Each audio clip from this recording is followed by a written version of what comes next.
सवाल सिर्फ एक बयान का नहीं है, सवाल उस सियासत का है जहां संसद के भीतर बोले गए शब्द पूरे देश में बहस का मुद्दा बन जाते हैं।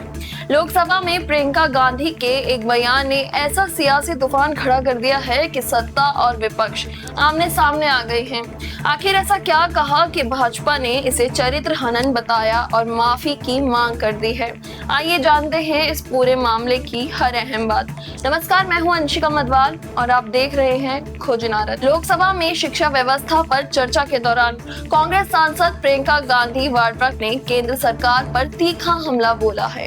उन्होंने नए केंद्रीय शिक्षा मंत्री प्रहलाद जोशी की नियुक्ति पर सवाल उठाते हुए कहा कि प्रधानमंत्री नरेंद्र मोदी ने ऐसे व्यक्ति को शिक्षा मंत्री बनाया है जिन्होंने बिल्किस बानो मामले में दोषियों की रिहाई का समर्थन किया था।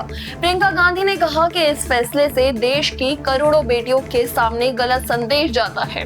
प्रियंका गांधी ने अपने भाषण में सिर्फ शिक्षा मंत्री की नियुक्ति पर ही सवाल नहीं उठाए, बल्कि केंद्र सरकार की शिक्षा नीति पर भी निशाना साधा है।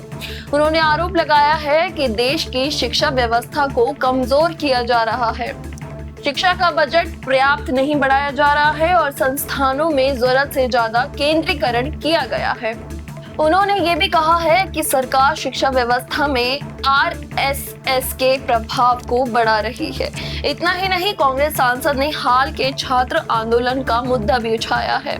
उन्होंने प्रदर्शन कर रहे छात्रों पर कथित तौर पर पैलेट गन के इस्तेमाल को लेकर सवाल पूछा है और कहा कि गृह मंत्री अमित शाह को ये बताना चाहिए कि छात्रों के खिलाफ ऐसी कार्यवाही की अनुमति किसने दी थी। हालांकि प्रियंका गांधी के बयान के तुरंत बाद संसद में जोरदार हंगामा शुरू हो गया। केंद्रीय मंत्री रिजिजू ने इस टिप्पणी पर कड़ी आपत्ति जताई है।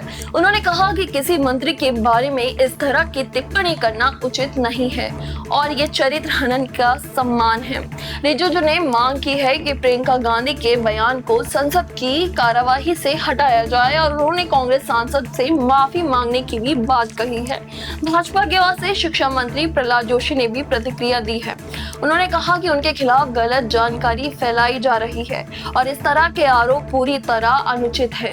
उन्होंने भी मांग की है कि प्रियंका गांधी अपना बयान वापस ले और संसद में माफी मांगे।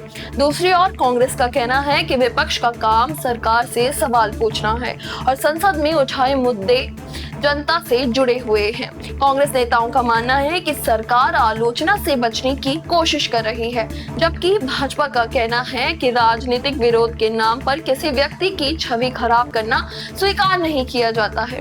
अब इस पूरे विवाद ने एक बार बड़ा राजनीतिक सवाल खड़ा कर दिया है। क्या संसद में नेताओं की भाषा की एक सीमा होनी चाहिए? क्या तीखे राजनीतिक आरोप लोकतंत्र का हिस्सा है या फिर व्यक्तिगत टिप्पणियों से बचना चाहिए?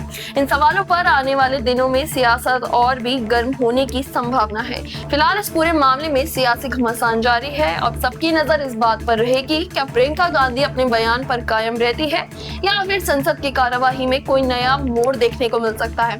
आपकी राय क्या है? क्या संसद में इस तरह की भाषा उचित है या नेताओं को अपने शब्दों का और अधिक ध्यान रखना चाहिए? आपकी राय हमें कमेंट में जरूर बताएं। फिलहाल के लिए इतना ही। मैं अंशिका मधवाल और आप देख रहे थे खोज इनारत। धन्यवाद।